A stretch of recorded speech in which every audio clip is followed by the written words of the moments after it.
전에 저희 교회에 그 주일날 설교 주신 그 박영돈 목사님 여러분 기억하시죠? 이런 말씀하시더라고요. 참 목사님 예배에 참 임재가 있으십니다. 정말 오늘 이렇게 찬양 들으면서 또 장로님 기도 들으면서 어떻게 이렇게 또 주시는 말씀과 일치가 되는지 하나님의 은혜인 줄로 믿습니다. 귀한 기도 찬양 또 감사를 드립니다. 오늘의 말씀 봉독해 드리겠습니다. 이사야 40장 27절에서 31절 말씀, 제가 가진 구약성경 1016페이지 하나님의 말씀 봉독해 드리겠습니다.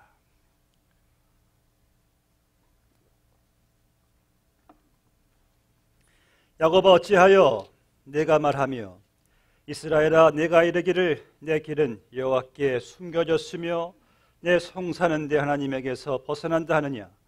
너는 알지 못하느냐? 듣지 못하였느냐?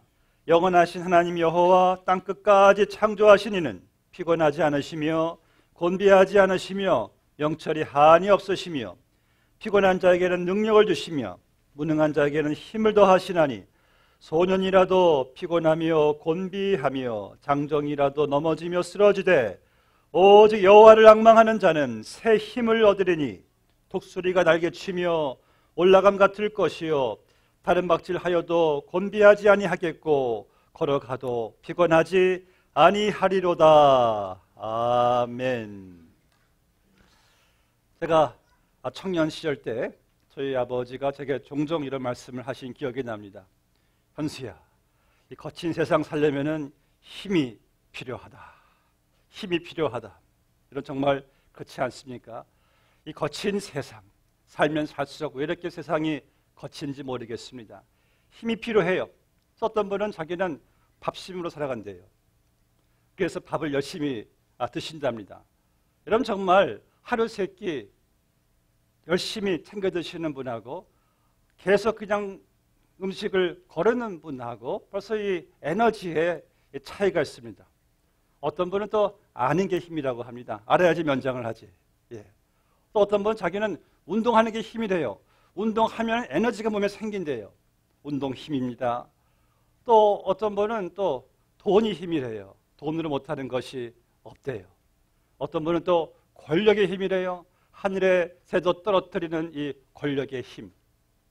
근데 여러분 제가 보니까요, 밥을 잘 드셔서 힘을, 육체적인 힘을 가진 분도, 지식이 많은 힘을 가진 분도, 운동 많이 해서 몸에 에너지가 있는 분도, 권력과 돈에 힘이 있는 분도 어느 한순간에 그냥 무너지고 좌절하고 그냥 절망하고 포기하는 모습을 볼 때, 그보다 더 우리에게 필요한 힘은 더 근본적인 힘이구나 라는 생각을 해보게 됩니다.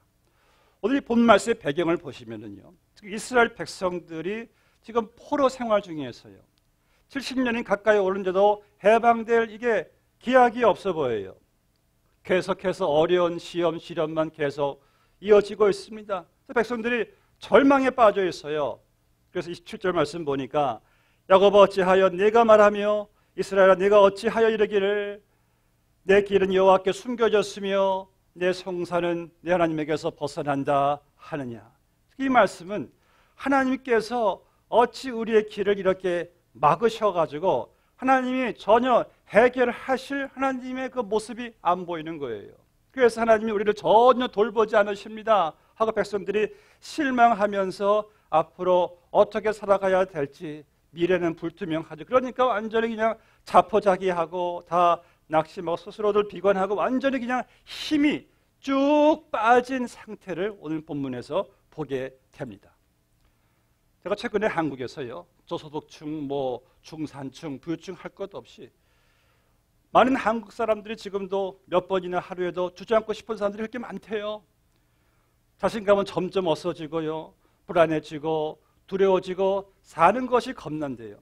늘 이 무능한 자신, 남들보다 앞서지 못하는 자기 자신을 볼 때에 원망스럽고 남에게 밀릴까 봐 겁나고 기댈 만한 데도 없고 결국은 다 자신들을 비관하면서 이렇게 우울증에 빠지는 사람들이 참 한국에 많다고 합니다. 이것이 여러분 한국만 그러겠습니까? 전 세계적으로 다 그렇죠. 그렇다면 이럴 때 우리에게 필요한 것은 그 무엇일까요? 힘이 필요하죠. 여러분 세상을 살 수 있게 하는 힘, 우리를 벌떡 그냥 일어나게 해주는 힘, 우리의 그 무너진 자존심을 다시 한번 세워주는 힘, 절대로 기죽지 않게 하는 그 힘, 아니 모든 그 상황 속에서도 자족하면서 감사할 수 있게 만드는 힘이 필요해요. 어떤 상황과 환경 속에서도 굴하지 않고 다시 일어날 수 있는 그 힘이 필요합니다. 근데 문제는 우리 안에는 그런 힘이 여러분 없다는 거예요. 본문의 28절부터 쭉 보시면은요, 제일 많이 나온 단어가 뭔지 아십니까? 지치고 피곤하고 곤비하고, 지치고 피곤하고 곤비하고. 소년이라도 지친대요. 장년이라도 곤비하며 넘어진대요. 30절에서요, 장년 장정할 때 이것을 어떤 학자는 이렇게 해석합니다. 이 장정이란 말은 이것은 어떤 상황 속에서도 절대 넘어지지 않는 정예 군들을 훈련한 자들을 이때 장정이라고 합니다. 그러니까 이러한 정예군이랄지라도 소년이라도 팔팔한 청년이라 할지라도 피곤하고 지치고 넘어진다는 거예요. 이것은 무슨 말씀하는 겁니까? 바로 세상을 이기는 힘은, 죄를 이기는 힘은, 사탄을 이기는 힘은, 상황과 환경을 이기는 힘은 우리 안에, 육체 안에, 소년 안에, 장정 안에 있다는 것이 아니에요. 그렇다면 우리에게는 내 안에 있는 힘이 아닌 내 밖에 있는 힘이 필요하다는 말씀인데, 그 힘은 분명한 사실은요, 피곤함이 없어야 해야 되는 힘이에요. 절대 지치지 않는 힘이어야 할 것입니다. 그저 일시적인 힘이 아니라 영원하고 완전한 힘이어야 할 거예요. 그럼 그 완전하고 영원한 힘은 여러분 어디에서 오는 겁니까? 내가 만들어내는 힘입니까? 본문 28절 말씀 읽겠습니다. 너는 알지 못하였느냐? 듣지 못하였느냐? 영원하신 하나님 여호와 땅끝까지 창조하신 이는 피곤하지 않으시며 곤비하지 않으시며 명철이 한이 없으시며. 여러분, 우리 인생은요, 이사야서 오늘 본문 말씀 보니까 다 풀과 같이 시들고 다 마른데요, 우리 인생의 힘에는 항상 보면은 한계가 있습니다. 그런데 하나님은 우리 인생과 달라서 그분은 피곤함이 없어요. 그분은 지치심이 없으신 분이십니다. 아무리 많은 일을 하셔도 하나님은 절대 피곤하지 않으시는 존재, 아니 한계가 없는 존재이세요. 힘이 다하지 않는 전능하신 하나님, 바로 그 하나님 아버지가 여러분들을 오늘도 양육하시는 하나님 아버지인 줄로 믿습니다. 제 아버님은 참 제가 어렸을 때부터 맛있는 데는 다 저를 데리고 가셨어요. 건강하라고. 그리고 아버님은 여러 아버님처럼 지혜가 많으셨습니다. 제게 지혜를 가르쳐 주셨고요, 항상 저에게 자신감과 용기를 항상 심어주셨어요. 제 길을 한 번도 꺾으신 적이 없으셨어요. 참 그 아버님 저 몫이 지금 그립습니다. 근데 오늘 하나님께서는 여러분들이 육적으로, 여러분들이 정신적으로, 영적으로 피곤할 때에 하나님은 우리에게 힘을 더하십니다.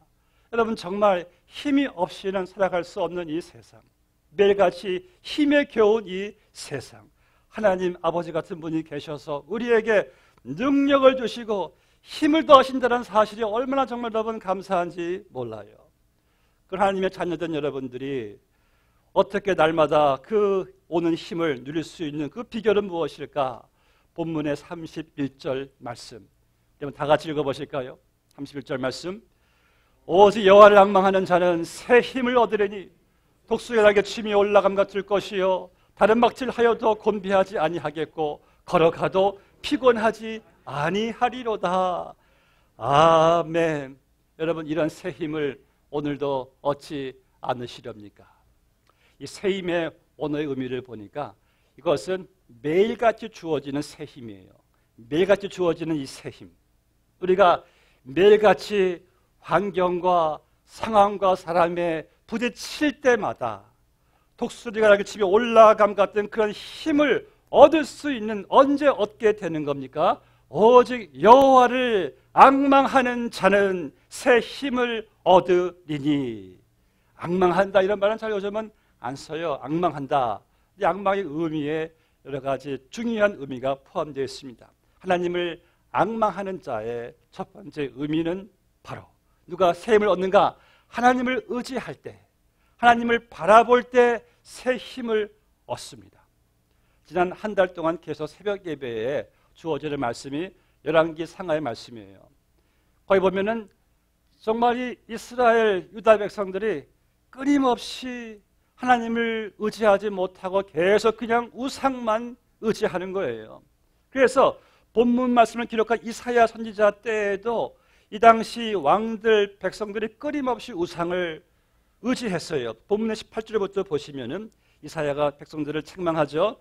너희가 장인들이 금, 은 등을 통해서 형상을 만들어 우상을 만드는데 어떻게 그 우상을 하나님과 비기려고 하느냐라고 참 어리석도다 하고 그 백성들을 책망하는 것을 보게 돼요. 왜 아무 도울 힘이 없는 그 우상들을 만들어서 부어서 만들어서 왜 하나님과 비기며 왜 우상들을 그렇게 한심하게 의지하느냐? 결과적으로 이들이 우상을 의지해서 그들이 받은 결과는 이방 나라들에게 침략당하고 왕들이 비참하게 쫓겨나가고 그저 정말 하나님이 허락하시는 그 징계밖에 없었어요. 근데 그 중에 하나님을 잘 의지한 왕들이 있었어요. 히스기야, 여호사밧, 또 다윗 같은 왕들은 하나님을 잘 의지해가지고 하나님께서 얼마나 또 그들에게 힘을 더하여 주셨는지. 여러분, 우상이 뭡니까? 간단해요. 우상은 하나님과 똑같이 의지하는 거 우상이에요. 하나님보다 더 의지하는 거 우상이에요.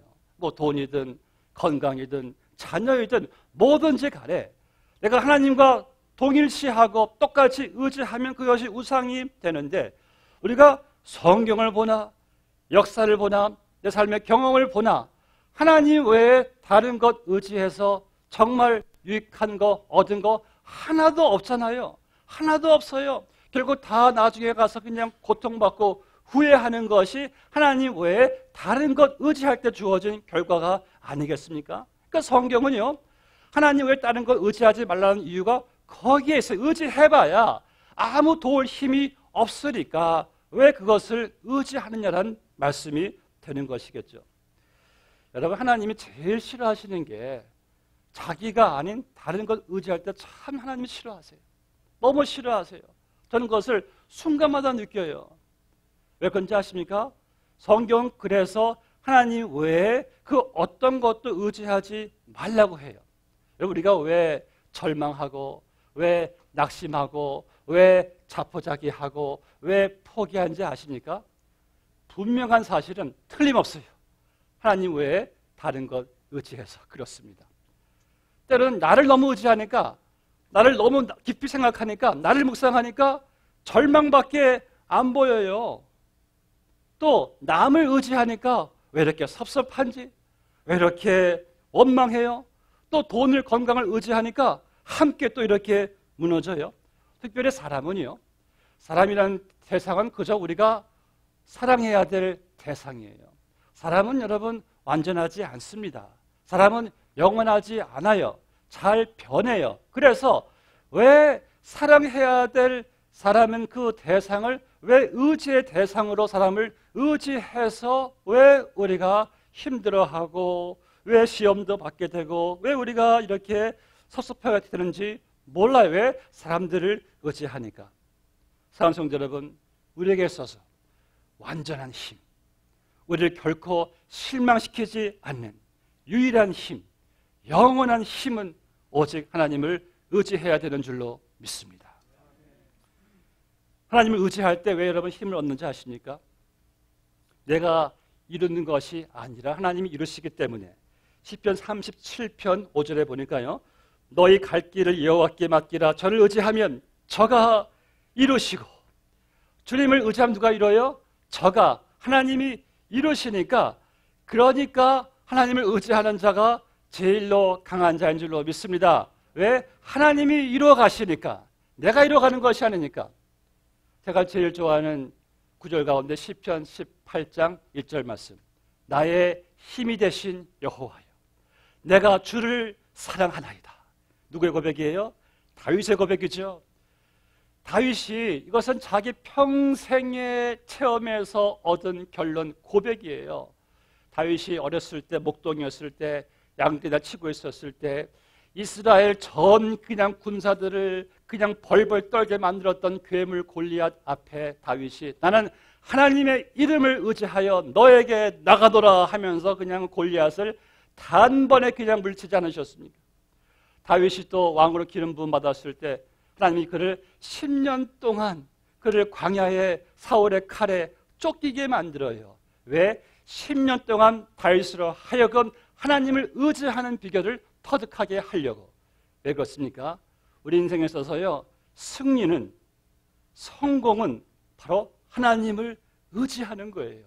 여러분, 성공의 승리가 다른 게 아닙니다. 하나님을 의지하는 거예요. 그래서 다윗이 그것을 다 경험한 다음에 한 고백이 나의 힘이 되신 여호와여, 내가 주를 사랑하나이다. 전 여러분들이 매일같이 이 고백을 하시게 되기를 바랍니다. 저를 따라주세요. 나의 힘이 되신 여호와여, 내가 주를 의지하나이다. 벌써 힘이 되지 않습니까? 예. 나의 힘이 되신 돈이요, 나의 힘이 되신 사람이요. 벌써 결과가 뻔히 보이지 않습니까? 나의 힘이 되신 여호와여, 내가 주를 의지하나이다. 오늘 말씀에 여호와를 의지하는 자는 새 힘을 얻으리니, 이것이 놀라운 힘의 비결인 것이죠. 둘째로 하나님을 소망하고 기다릴 때에 새 힘을 얻습니다. 그 이스라엘 백성들이 포로 생활의 배경을 볼 때에 아이들은 다 끌려갑니다. 아내들은 다 농락을 당하고 있습니다. 자기가 나라와 자기 재산 일터를 다 빼앗긴 상태예요. 포로 생활이 언제 끝날지 기약이 없어요. 20절 말씀처럼 하나님께서 길을 뚫어주시지 않으신다고 생각하니까 도무지 그들이 볼 때에 현실이 소망이 없어 보여요. 너무 비관적으로 보이는 것이 사실이에요. 하나님이 돌보시지 않는 다른 생각에 낙심과 절망이 이만저만이 아닐 때, 그때 들려 하나님의 말씀이 오직 여호와를 앙망하는 자는 새 힘을 얻으리니, 영어 성경에서는요, those who hope in the Lord, 오직 여호와를 소망하는 자는, 다른 버전에서는요, those who wait on the Lord, 오직 하나님을 기다리는 자는, 그러니까 하나님을 소망하고 기다릴 때에 우리는 힘을 얻는다는 거예요. 여러분, 심리학자들도요, 인간의 가장 심적인 가장 큰 힘이 뭐라고 하는지 아십니까? 소망이래요. 소망. 약을 드셔도요, 소망을 가지고 먹는 분하고 절망을 먹는 분하고 큰 차이가 있답니다. 소망이 그래요. 우리 소망은 곧 우리에게 힘이에요. 우리 몸에 피와 같습니다. 피가 몸에 생명과 활력을 주듯이 소망은 우리를 일어서게 해주고 우리에게 의욕과 용기를 주는 힘이 있어요. 그런데 하나님께 소망을 두는 것이야말로 말할 필요가 없는 것이죠. 하나님께 소망을 가질 때 모든 것을 이기고 극복할 수 있는 힘을 얻습니다. 이스라엘 백성들이 광야를 이렇게 지나가면서 드디어 약속의 땅 가나안에 왔어요. 그래서 모세가 땅을 정탐하려고 이 12명의 정탐꾼들을 보내가지고 40일 동안 정탐이 다 이루어지고 돌아와서 두 그룹의 보고가 있습니다. 첫 번째 그룹 10명의 정탐꾼, 소망이 없습니다. There is no hope. 들어가 보니까 거기 아낙 자손들은 다 이따만 거인들이고 우리를 비교하니까 우리는 메뚜기와 같나이다. 그들이 볼 때도 그러했을 것입니다. 그러니까 백성들이 그 보고를 듣고 이제는 소망이 없다, 다 죽었다, 난리법석이에요. 그런데 갈렙과 여호수아는 달라서요. 소망이 있습니다. Yes, there is hope. 왜? 하나님께서 약속하신 땅이기 때문에 들어가십시다. 그들은 우리의 밥입니다. 어떻게 이렇게 똑같은 현실을 보았는데도 엄청난 차이가 있습니까? 상황과 환경에서 소망을 발견하려고 한 자와 하나님에게 소망을 바라본 자와의 큰 차이입니다. 여러분들의 소망은 어디에 있습니까? 환경과 상황, 사람입니까? 아니면은 저 천지를 지으신 하나님이십니까? 오늘 본 말씀에서요, 소망을 찾지 못한 백성들에게 이사야는 달랐어요. 이사야의 소망은요, 하나님의 언약에 있었어요. 하나님이 반드시 포로 생활 70년에 해방시킬 것이다. 그 소망을 붙잡고 이사야가 선포한 말씀이 오직 여호와를 앙망하는 자는 새 힘을 얻으리니. 이 사람들이 붐비는 거리에 한 상점이 있었습니다. 상점 주인 여러분은요, 정말 이 이민 생활의 꿈을 가지고 열심히 상점을 일구어 나갔었습니다. 잘 나가고 있었어요. 그런데 화재가 났습니다. 다 타버렸어요. 그 귀한 물품들이 다 타버렸을 때 주변 사람들이 서로 하는 말이 저기는 끝장났다.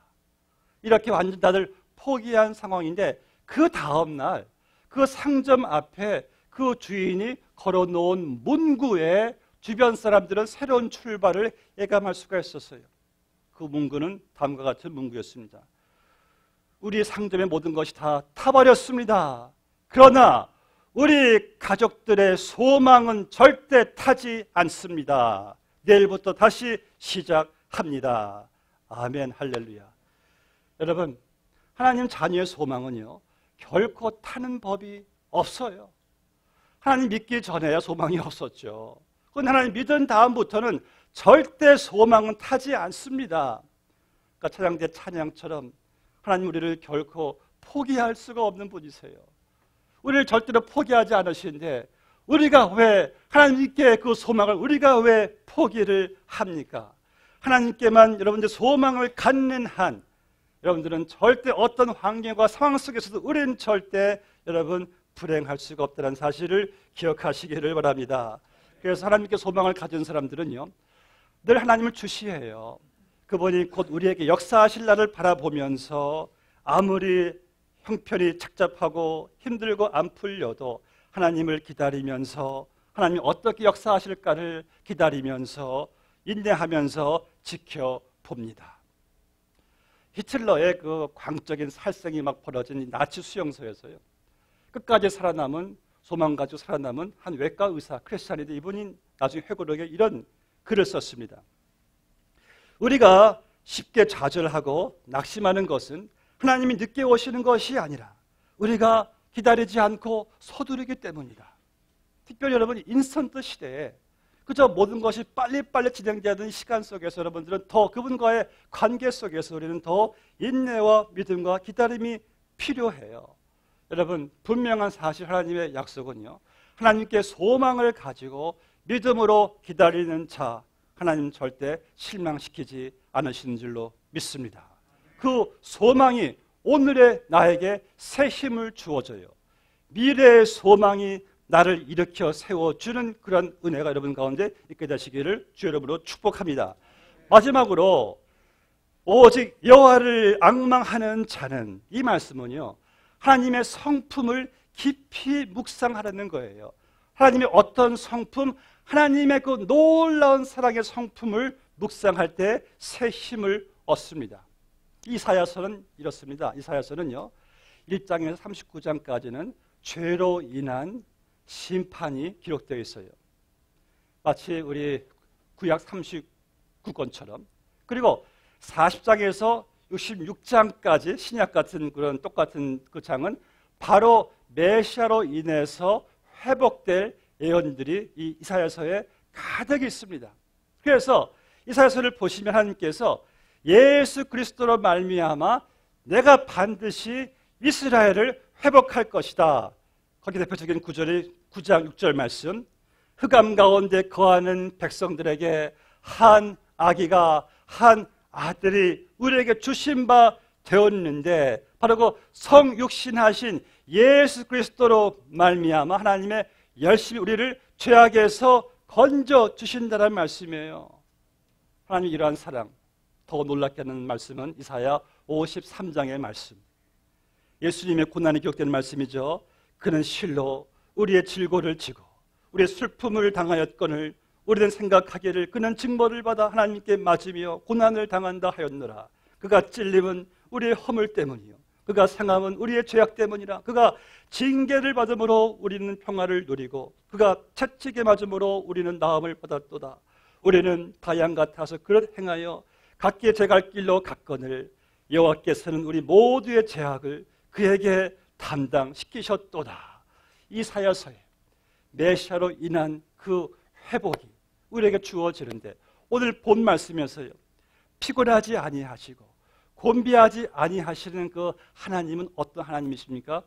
우리를 대신하여 자기의 아들을 죽이시기까지 사랑하시는 그 하나님을 내가 앙망할 때, 깊이 묵상할 때 우리가 새 힘을 얻게 된다는 말씀이죠. 사랑하는 여러분, 힘들고 거친 세상 살아갈 때 참 자존심도 상하죠. 경쟁에 뒤처지기도 하죠.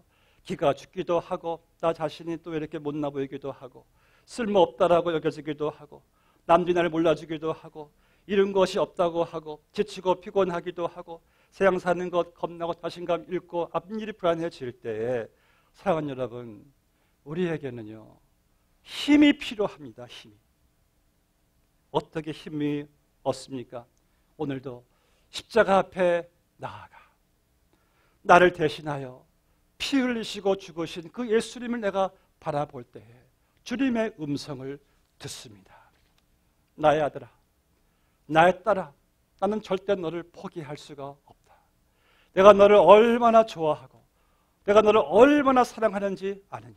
나를 봐라. 내가 이만큼 십자가만큼 너를 사랑하는데 너는 그 사랑을 보고도 그것만으로도 너는 어떻게 행복하다고 만족하다라고 말할 수가 없겠느냐.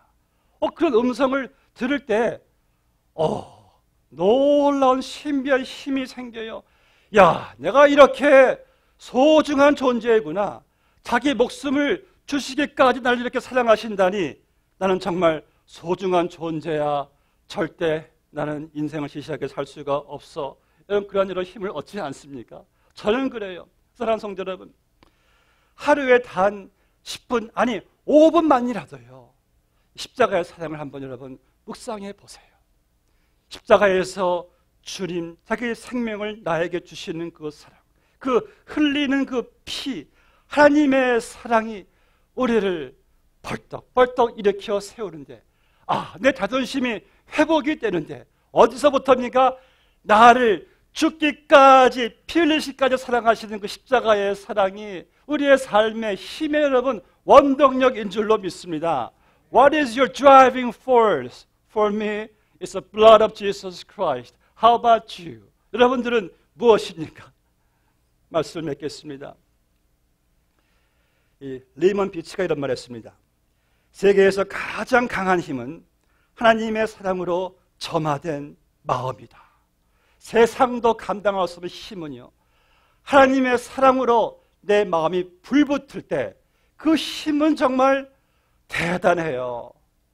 아까 우리가 부른 찬송 가운데 주님 뜻대로 살기로 했네 뒤돌아서지 않겠네, 참 오랜만에 부른 찬송이죠. 이 찬송이 여러분 대단한 찬송입니다. 이 찬송이 정말 전 세계적으로 많이 불려진 특별히 빌리 그레이엄 크루세이드 때 많은 사람들을 헌신케 한 찬송인데 이 찬송의 실화의 내용입니다. 19세기 말에 이제 인도에 세계 온 교회가 선교사들을 막 파송했을 때예요. 제일 가장 전도하기 힘든 지역이 인도 북부 지역, 지금도 인도 북부 지역에 핍박이 많아요. 그때 막 복음화가 막 되고 있어요. 복음화가 되고 막 힌두교, 모슬렘교에서 막 사람들 개종하고 복음이 막 확산되고 부흥될 때에 한 부족이 있었는데 이 부족이 1888년에 그 부족의 이름이 아산 부족인데 아주 포악하기로 말할 수 있는 부족이에요. 그 부족의 별명이 The Headhunter, 머리 사냥꾼. 이런 사람을 죽이면은요 그냥 목을 잘라서 나무에 매달아 놓기를 좋아하는 그런 부족이었습니다. 복음이 들어갈 턱이 없어요. 근데 놀랍게도 그 부족에서 한 가정이 예수를 믿고 세례를 받아요. 이 사실을 알게 된 그 마을 사람들이 이 식구들을 그냥 끌고 그 마을 광장에 갑니다. 주장이 그 모든 식구들을 다 그냥 기둥에 묶어 놓고 그 남자에게 말을 합니다. 너 예수를 부인해. 부인하지 않으면 저기 네 두 남매가 죽는다. 이때 지금 크리스찬이 된 그때 크리스찬들이 된 사람들이 이렇게 증언을 해요. 그때 그 말 들었을 때 그 남자가 아주 사랑스러운 눈으로 두 남매를 쳐다보면서 이윽고 추장에게 한 말이 주님 뜻대로 살기로 했어. 뒤돌아보지 않겠어. 추장의 명령에 화살에 두 남매에 꽂히고 두 남매가 죽습니다. 그 다음 추장이 이제 네 아내가 죽는다. 예수를 부인하지 않으면 네 아내도 저렇게 똑같이 죽을 것이다. 여러분 그때 그 사람의 가장 큰 고통은 이거였답니다. 아니 고통은 그래도 견딜만 하지만은 그 많은 마을 사람들 중에서 자기의 친구, 친척 다 있었는데 한 사람도 자기와 뭐 변호해주거나 막아주는 사람이 없을 때가 사람이 제일 고통스러울 때예요. 그때 이 남자가 피눈물 맺힌 눈으로 아내를 바라보면서 그리고 추장에게 말합니다. 이 세상 사람 날 몰라줘도 나 뒤돌아서지 않겠습니다. 그 앞에서 아내가 처참하게 죽음을 당합니다. 그 다음 추장이 다음에 네가 죽는다. 어서 예수를 부인해라. 이때 이 사람이 마지막 한 고백이 무슨 고백인지 아십니까? The world behind me and the cross before me. There's no turning back. 세상 등지고 내 앞에 십자가를 봅니다. 뒤돌아서지 않겠습니다. 그때 그 역시 화살에 맞아 순교를 당합니다. 그날 밤에요. 이 마을 추장이 잠을 못 자고 뒤척여요. 고민합니다. 도대체 어떤 힘이길래 저 죽음도 이길 수가 있다는 그 힘은 도대체 어디서 오는 것일까? 고민하면서 좀 놀랍게도 그 추장이 예수를 믿게 돼요. 그로 인해서 온 마을이 예수를 다 믿게 됩니다. 그 후에 얼마가 지난 다음에 선교사님들이 지나가서 마을에 교회를 세우고 그때 만든 첫 인도 복음 성가가 바로 이분이 말했던 고백. 주님 뜻대로 살기로 했네. 뒤돌아서지 않겠네.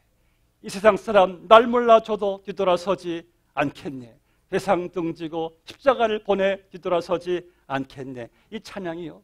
인도 전역 교회에 다 확산되면서 인도의 헌신과 부흥을 불러일으켰다고 합니다. 그리고 그 후부터는 호주로 건너가고 영국, 미국 건너가면서 전 세계 크리스찬들에게 헌신을 불러일으켰던 이 너무 우리 많이 불렀던 찬송 I have decided to follow Jesus. No turning back, no turning back. 여러분 이거 한번 생각해 보시죠. 그렇다면 무엇이 그 남자로 하여금 자기 두 남매의 죽음 앞에서도 아내의 죽음 앞에서도 그가 주님 따르기를 포기하지 않고 나갈 수 있는 그 힘은 사실 이게 어디에서 왔을까요? 그 힘은 초인간적인 힘은 어디에서 왔을까요?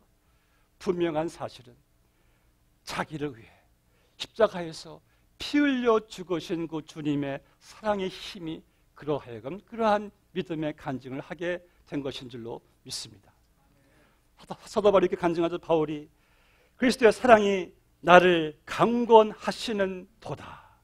이 말은요, 나를 절대 지치게 할 수 없고 나를 절대 포기하게 할 수 없고 나를 일으켜 세우는 이 불가항력의 힘은 바로 십자가에서 나 같은 죄를 위해 죽으신 바로 예수 그리스도의 힘이란 것이 바울이 그리스도의 사랑이 나를 강권하시는 도다. 사랑하는 성도 여러분, 세상에 부럽지 않은 힘이 있습니까? 내 자존감, 자존심을 세워주는 힘이 있습니까? 나의 존귀함, 소중함을 알게 해주는 그 힘, 모든 것을 이해해 주는 그 힘, 그 힘은 무엇일까요? 바로 십자가만큼 나를 사랑해 주시는 힘입니다. 오늘도 그 힘으로 일어나게 되시기를 주의 이름으로 축복합니다. 같이 기도하시겠습니다. 아버지 하나님 감사합니다. 이 세상 살아갈 때에 우리는 힘이 필요합니다. 우리를 지치게 만들고 곤비하게 만들고 쓰러지게 만드는 일이 너무나 많습니다. 그러할 때에 주님께서 말씀하시기를 오직 여호와를 앙망하는 자 하나님을 의지하고 소망하는 자, 주의 십자가의 사랑을 경험하는 자는 새 힘을 얻는다라고 말씀하셨사오니 주여 우리에게 오늘도 그 새 힘으로 불어넣어 주시어서 일어나 주님을 잘 따라갈 수 있는 우리 모두가 다 되게 하여 주시옵소서. 주님 감사하며 주님의 이름으로 기도드리옵나이다. 아멘.